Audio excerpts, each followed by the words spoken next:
Let's start by welcoming into the show Aage Fjortoft and Archie Rhind-Tutt. Gentlemen, great to have you with us. We'll kick things off with a look at the Spanish papers, which spent, most of Thursday chasing Erling Haaland's father and agent around Spain. The duo visiting both Barcelona and Madrid ahead of a potential bidding war this summer. Of course, Dortmund setting the transfer fee at 180 million euros. Jan, as with all things Erling Haaland, I feel compelled to start with you. Does this mean that Erling Haaland's exit from Dortmund will indeed happen this summer and not next? No, it won't. The Erling Haaland, Team Haaland and Raiola did exactly the same thing when he left Salzburg. They started off visiting different clubs, Barcelona and Real Madrid. At that time, when they did this last time, he ended up Dortmund. So I guess Dortmund knows the drill. They have been they've been told what they're doing, so that is no problem. Having said that, I think this is a win situation for everybody. We're in the middle of pandemic.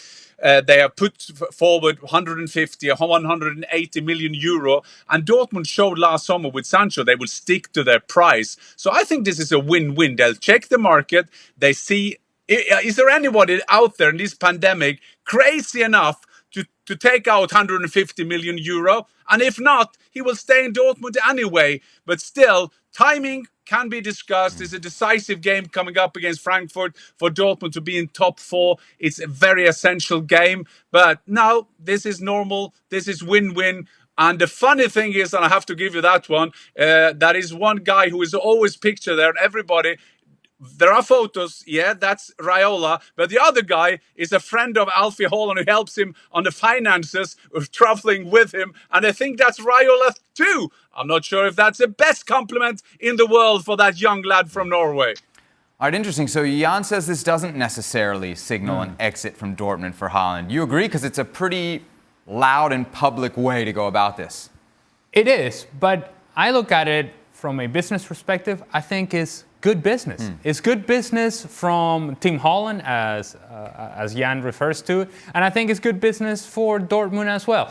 From the perspective of Haaland, you look at it and you say, okay, well, I'm telling my current team, Borussia Dortmund, is I have options. You know I have options, but I really have options, okay? And I'm going to go visit those options. And so you better be aware that this is happening, and I'm putting myself out there, and somebody eventually is going to show up and say, we want you, and we want you for this amount of money. You should know that this is happening. Okay. But you're also telling other teams, not Borussia Dortmund, you're saying, I have options in Spain, but I'm also going to the Premier League teams, and I'm also traveling here and there. So not only are you guys option number one and number two, no, there are other options as well. So if you want to dance with me, and you want me to be a part of your team, then let me tell you something. You better bring the music with you, and that music better be expensive. That's as simple as that. You're touching both bases. You're sending a message to Dortmund, and you're sending a message to the potential suitors as well. All right, that cackling you hear in the background is none other than Archie Rhind-Tutt. What's been the reaction, Archie, from the Dortmund side of things? It's just all that chat of flirting and bases, Sabi, got me all giggly. Yeah, the talk from Dortmund this end is that, yeah, they're pretty relaxed about the situation. And the thing is, you have to take into account that Dortmund are losing between 3 and 4 million euros per home game that they're not getting any fans in. So there is going to be a financial hole at that club this summer, which is made even bigger if they don't make the Champions League. Hence, the reason why this game against Eintracht Frankfurt tomorrow is huge, because if Frankfurt win, there's 7 points between Dortmund and Frankfurt. And given that Dortmund have only played well at 20-minute stretches for most of this season, I think you can wave goodbye to them having the consistency to overtake them. And I think that, yeah, as Jan says, if there is a silly enough offer out there, then it's likely to probably come from England right now, I would say. Given Pep Guardiola is always a difficult person to read when you hear him in interviews. He said that Manchester City don't have the money to spend on a new striker. That is the same Pep Guardiola who has had 946 million euros spent on his team since he arrived in Manchester. So I'm not sure, because there is a fixed clause for Erling Haaland from next summer. I think that could encourage a team to think about putting in an offer to tempt Dortmund away from selling Haaland. But I think it all hangs on whether they make the Champions League, because that's very much going to improve their hand. Jan, what do you make of what Archie says?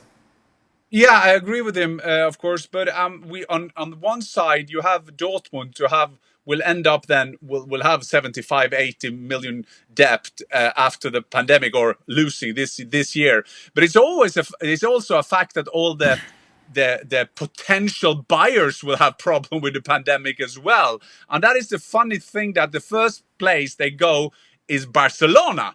So Barcelona got like trillion, billion, fantasy million kind of debt. And so then you elect the president, and the first thing he will do is to keep Messi, and he will buy Erling Haaland. So I think this as a bit show off is, like I said in the beginning, is a win-win, but everybody communicates something here, and that should not be underestimated. And just let's see now what is going on in the next coming weeks. I guess we'll gotta discuss this again. Archie, I want to go back to the quote that you mentioned about the potential transfer here from Pep Guardiola. Here's what he had to say: "With these prices, we are not going to buy any striker. It is impossible. We cannot afford it. All the clubs struggle financially, and we are not an exception.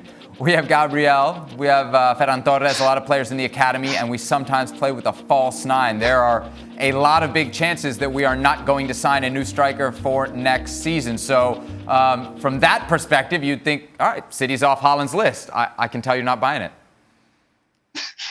Look, Pep Guardiola has used some of the academy, namely Phil Foden, but he's going to come up against a player called Jadon Sancho potentially if he's back in time for the second leg, at least, of this game. And for him to be talking about the academy, having spent, caught it, 950 million euros or so, yeah. No, I'm not buying the Kool-Aid on this occasion. Sorry, Sebi. All right, from the Haaland perspective, Ale, which is a more enticing potential destination, Barcelona or Real Madrid? We took a jump there from Manchester City all the way to Barcelona. Let me just touch on Manchester City for a second. Pep Guardiola is kidding himself if he's going to put Erling Haaland in the same category as Gabriel Jesus and Ferran Torres. And academy players. Okay? In fact, let me do you a favor, Pep. Put together Gabriel Jesus, Ferran Torres, and the academy players, and still you don't have Erling Haaland. So, please, enough of that. As for what's a better fit, I suppose that right now, if you look at the needs for a team, it would be Barcelona. Man, if there's a team that is screaming for a number 9, for a different type of number 9, it would be Barcelona. And what a dream it would be for Barcelona and La Liga to have Lionel Messi and Erling Haaland on the same team. For however long that is, that would be some sort of impact for John Laporta coming in as the new president of Barcelona. On that front, there have been great players who've struggled to play with Messi. No chance that would happen here? I don't think so, because Erling, all I got to tell you is hang around the 18-yard box. Lionel Messi will find you. You're going to score goals. Barcelona's going to win games. You don't have to try to find a place. You don't have to be like Antoine Griezmann floating around here and there. Well, is he a 9? Is he not a 9? Is he an underneath striker? Is he a playmaker? It doesn't matter. With Erling Haaland, the picture is very clear. You stay up there. You let Messi work around you. Game, set, match. Barcelona wins. Jan, there's a massive match this weekend against your former club for Dortmund, Eintracht Frankfurt. If they don't make the Champions League, how does that impact the next couple months? Well, it's quite interesting, not on a short term as well, because we know that Erling Haaland's one of his strengths is to block things out. He can go to Sevilla doing great in the Champions League, and he come back to the Champions League, in the Bundesliga doing well.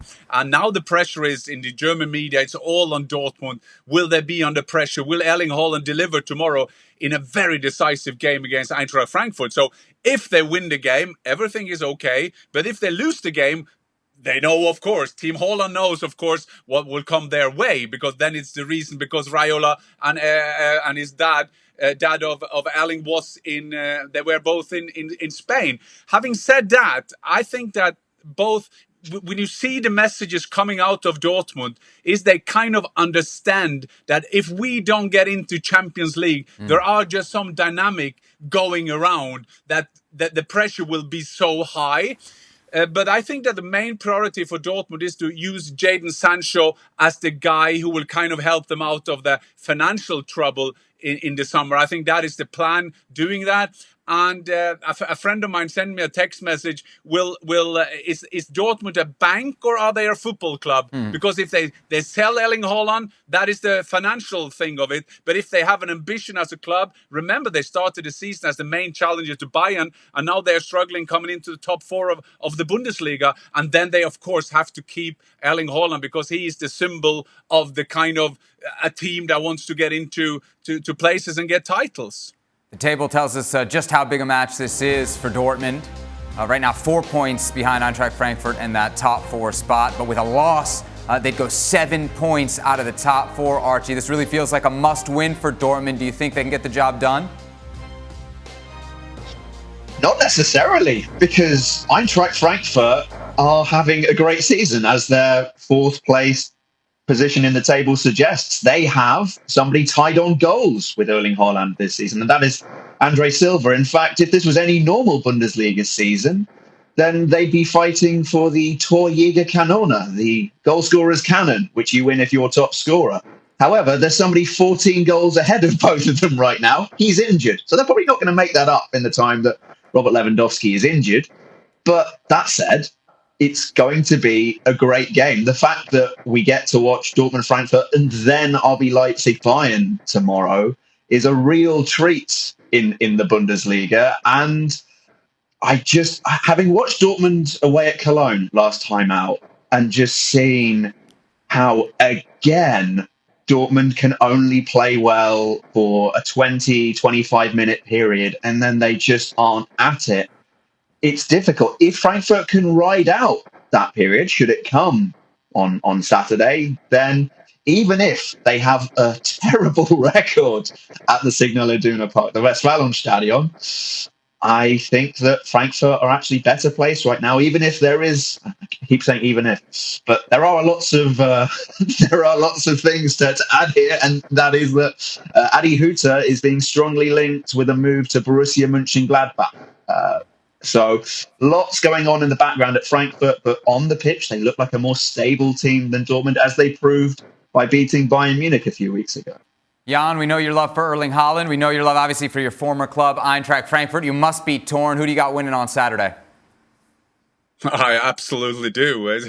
I want both teams to get into the Champions League, and I can see that is difficult. I think it's all about which Dortmund team will turn up tomorrow. If this is a team that is sometimes in the Champions League that we see a glimpse of, then they can beat Frankfurt. But Frankfurt, that system, will they play with 2 strikers? Will they put Jovic in there? Will they play with 2 number 10s